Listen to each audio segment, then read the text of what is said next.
We must not forget that God speaks not at all. The various visions are from God. The words are the words of the author in explanation. He shows the results of each period of creation as seen by him by describing other scenes, resembling them in properties and circumstances. He embodies his visions and images having resemblance or analogy to the scenes therein presented.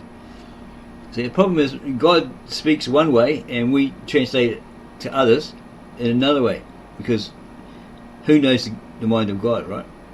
How God's really talking about, okay? And this God explains it through the power of the Holy Spirit, through the prophets or whatever, right? But when it comes to us relaying it, what we see, what's been written to another person, we put it in human terms. We're not putting it in divine terms, yeah, like exactly like God is saying, right? It's only if, say, God through the Holy Spirit speaks to somebody and it comes out, and you're convicted, and you know, oh damn, that's the voice of God. It's not some human being. He's not remembering everything off the top of his head. It's like it's coming from an outside presence, the divine being, God himself.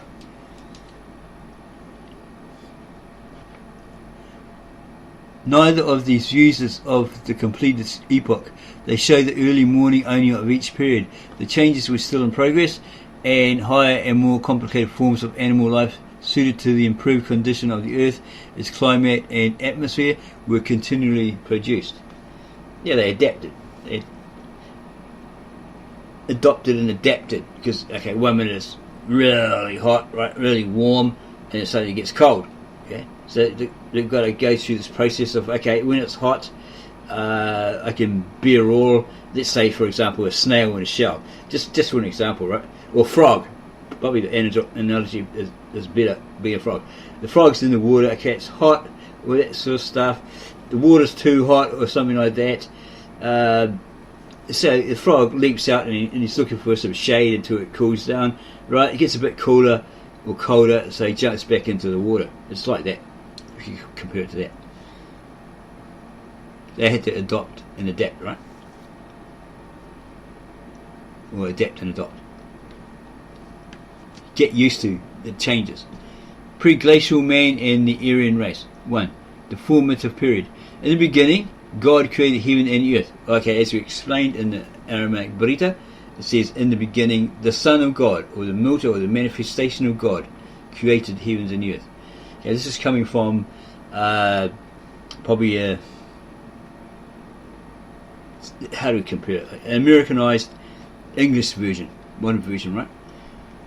Here are stated 3 facts. First, the whole universe was in being. So this whole universe was active, right? It's in existence. Second, it did not come by chance or accident or pure luck, with a shake of a dice. It was created. Third, its creator was God. Okay, some people say, okay, this is in a religious setting. People with Christians, etc., would say, yes, created by God according to the Bible.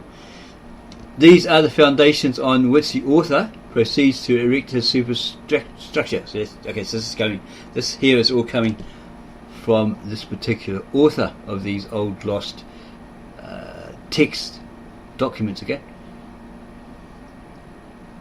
there are the foundations on which the author proceeds to erect his superstructure, and the first step is a description of the appearance of the earth before the changes which he proposes to relate took place, because apparently this guy had visions, etc., earlier on. It says that. He makes no mention of the immense period of time which he had passed before the earth arrived at this point, nor how it was created. Yes, so he's talking about prior, when the earth was just sitting there, nothing, no life on it at all, just water, darkness, all that sort of stuff. That's probably what he's talking about. Chaos. And the earth was without form and void, and darkness was upon the face of the deep, and the Spirit of God moved upon the face of the waters. So this is what that guy Jordan, not Jordan Peterson, the other guy with the glasses,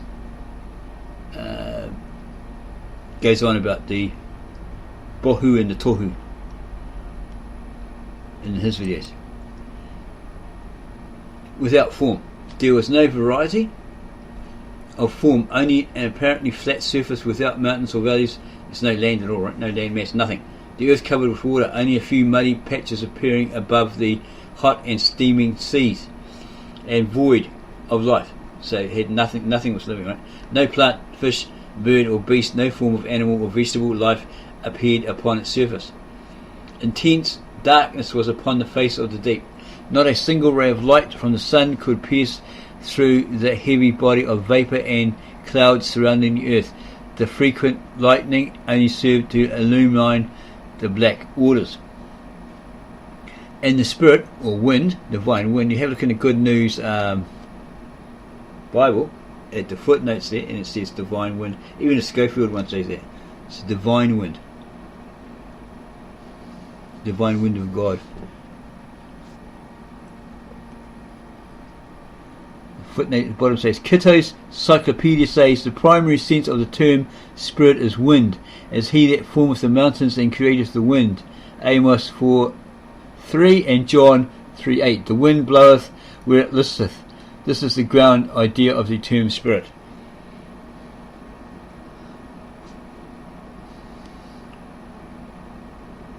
And the spirit, wind of God, moved upon the face of the waters. Electric storms of immense power, accompanied with thunder, vivid flashes of lightning, and violent winds swept over the surface of the waters, and were of almost constant occurrence. It's happening over and over again, almost. Having shown the appearance of the earth previous to the changes on its surface, the author proceeds to describe the first changes in these words. The first day. And God said, let there be light, and there was light. And God saw the light that it was good, and God divided the light from the darkness, and God called the light day, and the darkness he called night, and the evening and the morning were the first day. So it's the evening and the morning that were called the first day. In the words of command, the author shows the intent of God, that light should appear upon the earth, and in the answer to the command, and in the comment and approval of God, he records its fulfillment. The view of the first day is the same as chaos, except that the thick, heavy clouds in a long series of years had gradually become less dense. Okay, prior he was saying it's like a measurable period, a length of time, and now it's a series of years. Maybe it means an unknown period of time in that sense. Had gradually become less dense. The vapours had decreased, and finally the light of the sun had so far penetrated that the difference between day and night could be distinguished, and there was light. That's when God said, let there be light, right? And the evening and the morning were the first day. That first epoch, that first immeasurable period. Era, age, eon. Day with a capital D. Light had not been instantaneous upon the issuing of the command. Time had passed. There had been an evening before the morning, a period of darkness, then of glimmering light, and a gradual increase until day and night could be distinguished. What was this evening and morning constituting the period called day? All life begins in darkness. The plant throws out its slender roots into the dark earth long before a shoot appears above ground. The bird begins life within the egg, shut out from the light of day. The animal and man himself commence life in the darkness of the womb. All animate beings has its beginning in darkness. It's evening before the morning. So you're in darkness before you come out, and you're into the light right when you're born. So too did this earth enter upon its changes in darkness, progressing gradually to the dawn. It's evening and it's morning. All progress is from the evening to the morning, from darkness to light. The second change is described on the second day. The second change is described as follows. And God said, let there be a firmament in the midst of the waters, and let it divide the waters from the waters. The fulfillment of this command is given in those words. And God made the firmament and divided the waters which were under the firmament from the waters which were above the firmament, and it was so. And God called the firmament heaven, and the evening and the morning were the second day. Here again we have the statement, that a period of time passed while accomplishing this change. So he wasn't in a rush like, oh sheesh, I've only got 3 or 4 hours left, I've got to complete my work. It wasn't like that. He took his time. So he had this lengthy period of time, unknown, right? You don't know how long it was, okay, between the evening and the morning. It wasn't a 24-hour period. Literally, it wasn't, right? Here again we have the statement that a period of time passed while accomplishing this change, or epoch, right? It is not effected without work. God made the firmament. It was the work of his hands. It is not the instantaneous fulfillment of a command, but the long and continuous working of God's laws, called the laws of nature. Still nothing but the water.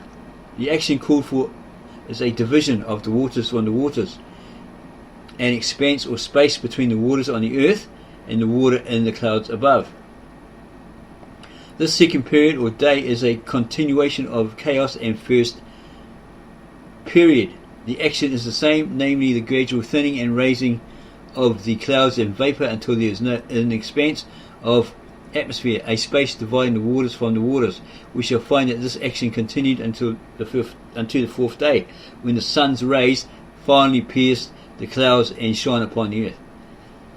The third day, and God said, let the waters under the heavens be gathered together into one place, and let the dry land appear, and it was so. And God called the dry land earth, and the gathering together of the waters called he seas, and God saw that it was good. As the volume of water on the earth enlarged by reason of the continual condensation of its vapours, its weight increased to such a degree as to cause depressions on the earth's crust. The waters rushing into these hollows deepened and enlarged them. This pressure from without forced the liquid contents of the interior with tremendous power against the inner portion of the crust in other directions, and aided by the imprisoned gases caused it in place to give way, raising portions out of the sea and forming protuberances on the surface. So there's your science, everything there, right? Your biology, your geology, all those ologies there, right? So you can't say the Bible doesn't have science. It's not coming out saying, you know, a bunch of scientists, we sat down and we did this, we did that. Yeah, according to us scientists that were there, it's saying nothing like that. It's like a hint at science, right? It's like a godly science, God science. Okay, it's not like this man science, right? Man-made science, or man's understanding of today's more modern science, right? So yeah, there's that hint there. It's like a godly scientific act, you could say that. Process.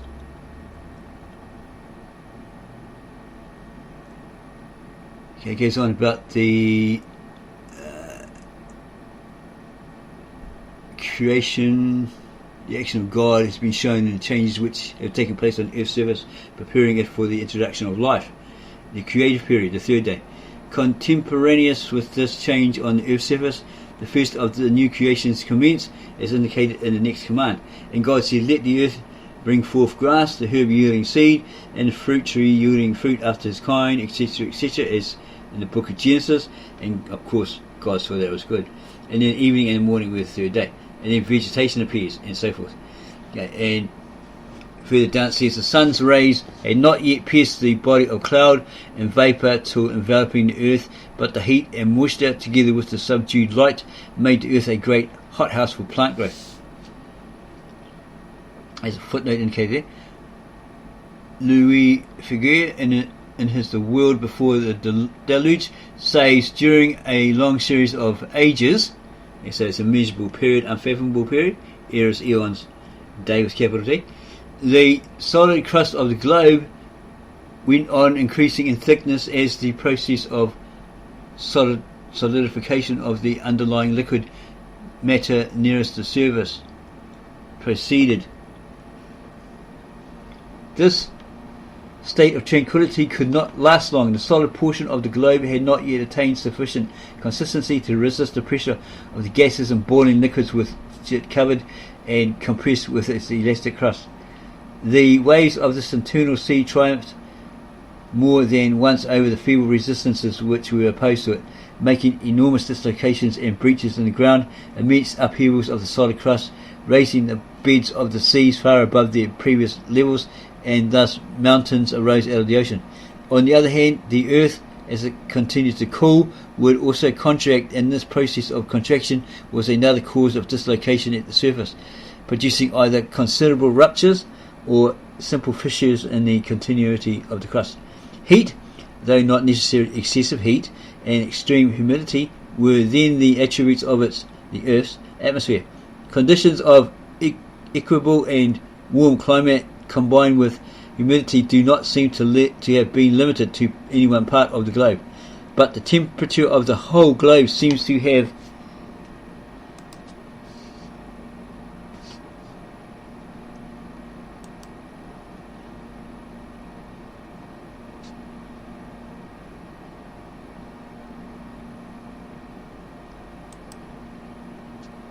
been nearly the same from the equatorial regions to the Arctic Ocean. Nearly the same plants are found in Greenland and Guinea. There seems to have been only one climate over the whole globe. It was a consequence of the greater or nearer influence of the interior heat of the globe.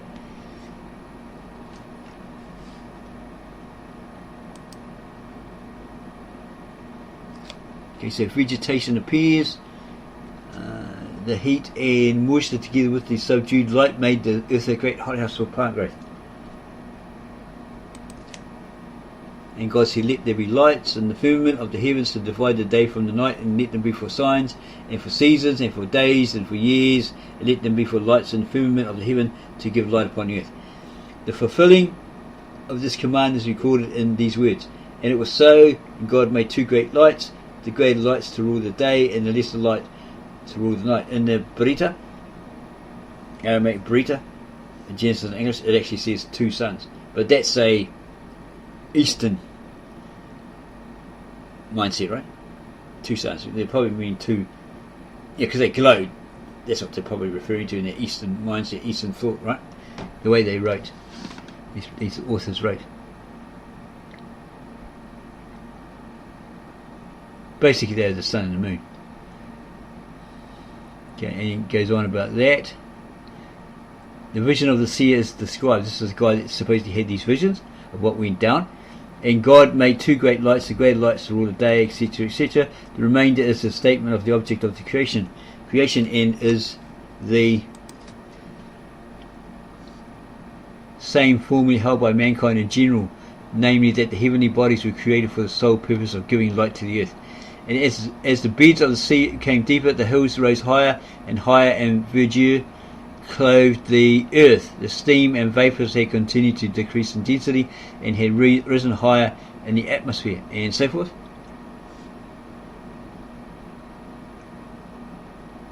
And it has, we see here more distinctly the fact that creations were not instantaneous in answer to a command.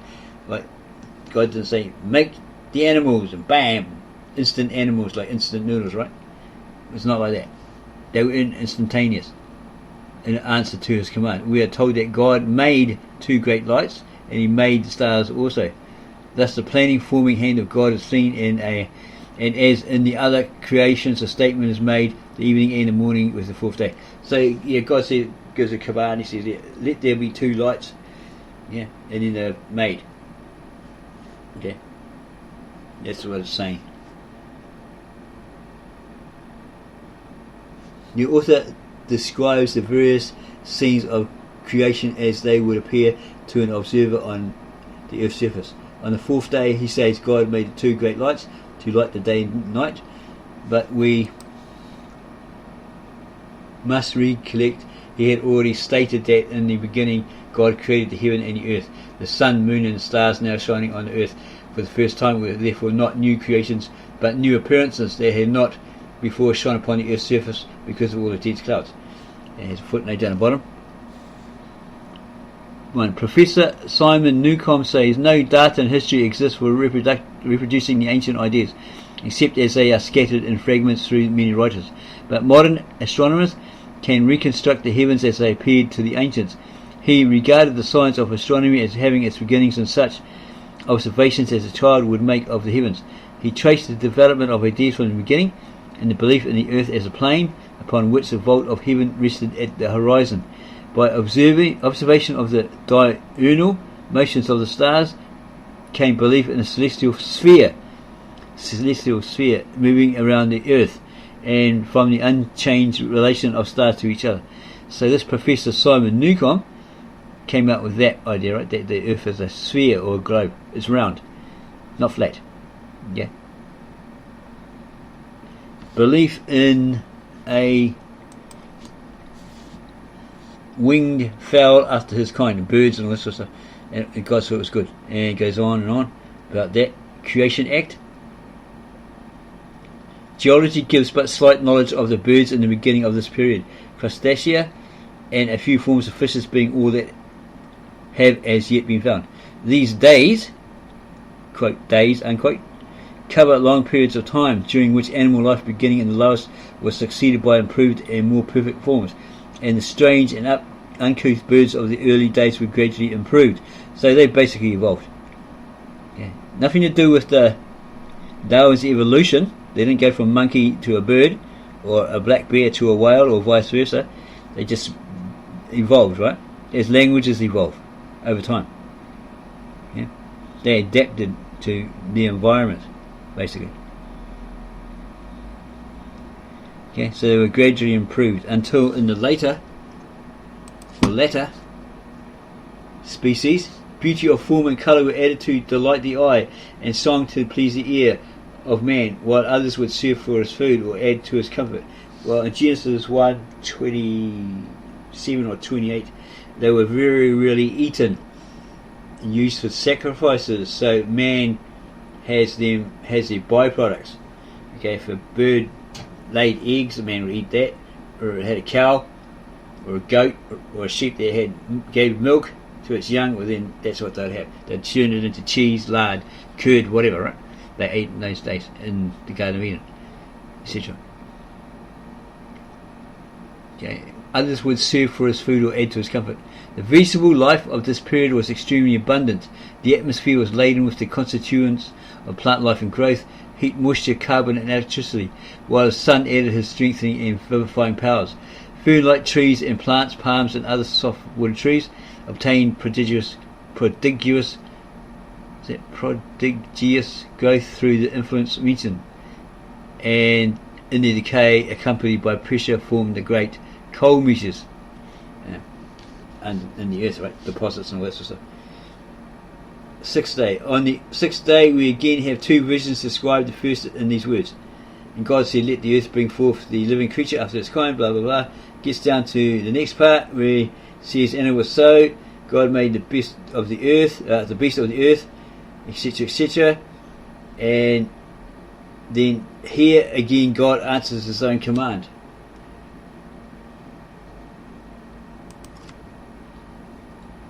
And forms, shapes the creatures of his hand, each and every one after his kind. Well, if we're talking earlier about the Breetah, the Aramaic Breetah, and Genesis 1 verse 1 saying the Son of God created all on the planet, all through nature, the plants, the animals, man, etc. So there's this difference there. There is no sudden appearance of innumerable species of animals, but all are individually made and fitted for their special object of their existence. The animal creation of the sixth day commenced in reptilian and saurian representatives, which might well be called creeping things, amphibious animals living on the borders of the still hot and shallow seas. These were followed at a later period by gigantic animals of the lizard species. In his vision, the author saw many animals entirely unknown to him, those he calls the living creatures after his kind. The earth had slowly arisen from the bed of the seas, or to state it more accurately. So this person wasn't actually there. They just had these God-given visions, apparently, of what went down. Okay, these were followed at a later period by gigantic animals of lizard species. In this vision, the author saw many animals entirely unknown to him, those he calls the living creatures after his kind, after God's kind, right? The earth had slowly arisen from the bed of the seas, or to state it more accurately, the increase in volume and weight of the water caused by the condensation of vapour continued the pressure on the outward crust. He's basically repeating himself. This is how he got the hills The hills got higher and higher and higher. And at a still later period, the great heat of the early days had largely abated. It had dropped. Right? It had gone down. It wasn't so hot. The Dinotherium, Mastodon, two-horned rhinoceros, and other animals, some nearly related to the present occupants of the torrid zone, made their appearance. Yes, they had all these dinosaurs, different kinds of dinosaurs, and so forth, walking around after they created. The vegetation also approached in appearance the flora of the same period, and it has a footnote down the bottom. Professor Agassiz says there is a manifold progress in the succession of beings on the surface of the earth. This progress consists in an increasing similarity to the living fauna and among the vertebrates, especially in their increasing resemblance to man. But this connection is not in consequence of a direct lineage between the faunas and floras of different ages. The link by which they are connected is of a higher and immaterial nature, and the connection is to be sought in the view of the Creator himself, whose aim in forming the earth and allowing it to undergo the successive changes which geology has pointed out, and in creating successfully all the different types of animals which have passed away, was to introduce man upon the surface of our globe. Man is the end towards which all the animal creation has tended from the first appearance of the first Paleozoic fishes.